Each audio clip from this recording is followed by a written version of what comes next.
Right, well obviously I've got the primary side of this Norton Nomad 500 stripped down, and the owner actually sent me a replacement crank seal and a replacement seal for the inboard of the gearbox sprocket on the gearbox main shaft seal. I've got the old crankshaft seal out already. Managed to sort of warm the area up a bit with the heat gun, which I also used elsewhere as well to get the well, I actually used it on the engine sprocket combined with a two-leg puller to get the engine sprocket off, and we just made it actually. I start off gentle. I'm glad I didn't have to go to the gas. This was all I needed there.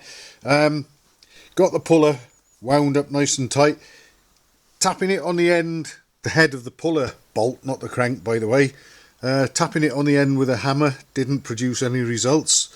Once I got the sprocket warmed up with the heat gun, another couple of taps and pop, off it came. So thankfully that didn't sort of end up having to involve the gas torch or anything too sinister or rough.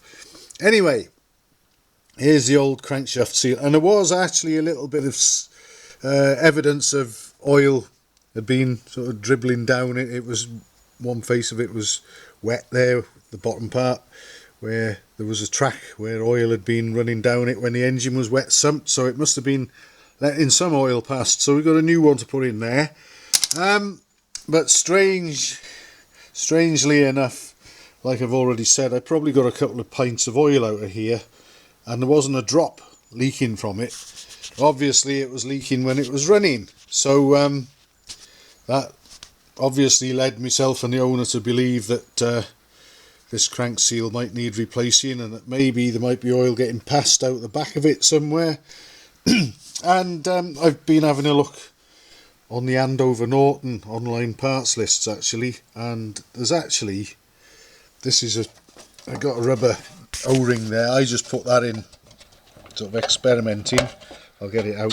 But basically there's a felt washer missing from there, a felt seal. This O-ring could have worked, except it wasn't thick enough. But basically there's going to be a felt washer in there, and then that closes up and clamps up against this, and presumably stops oil that's getting flung about and whatever getting out of there. Of course there's nothing there, and there's quite a gap between the two when the chain case cover's in position. So I think that's been the culprit, and it's open to the back.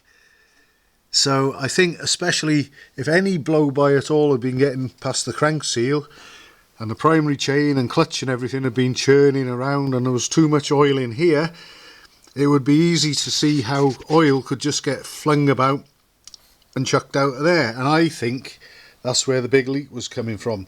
I've checked the oil level in the gearbox, and that's fine. That's right up to the level plug, so that hasn't been losing anything. So I don't see any need to go disturbing this lot and the gearbox sprocket and everything.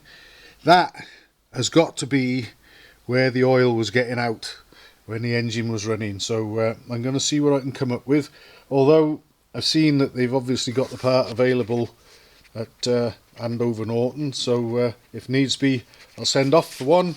But I think I've got here actually a felt seal, believe it or not, from from some sort of application on an old Royal Enfield, and I think I might be able to just snip a little chunk of that out and put that in, possibly combine it with the O-ring even, we'll see. But as long as I get something that fits up snug against that, where there's been nothing before but about a 1/4 of an inch gap, I think that should keep the oil in and solve the problem.